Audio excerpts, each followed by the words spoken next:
Welcome to Maria's Kitchen. For today's video ay gagawa tayo ng palabok. Yan po ang aking mga ingredients. Ayan, at yan po ang aking toppings na gagamitin sa ating recipe na gagawin today. Okay, first, ayan, nagisa na ako dyan ng bawang sa mantika. Ayan, and then sinunod ko na yung sibuyas. Mas gustong-gusto ko kasi lutong-luto yung sibuyas at bawang. Mamula-mula para yung amoy at lasa talaga. Then sinunod ko na dyan yung karne.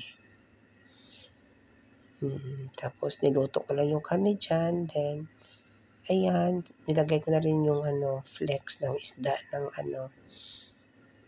tinapa. Tapos, ayan, nilagyan ko ng magic sarap. Naglagay ako ng oyster sauce. Diba? Naglagay din ako ng paminta. Naglagay ako ng soy sauce. Yan lang kasimple, kadali. Tapos, aswete, ganyan. Tinunaw na aswete kasi magbuo-buo siya eh. Tapos ang ginamit ko dyan instead of shrimp broth, yung pinagkuluan kong hipon na sabaw at naglagay ako ng cornstarch. Then hindi ako satisfied sa lasa niya, nagdagdag ako ng asin at saka patis. Depende sa inyo. Then nilagay ko na rin yung noodles. Ayan.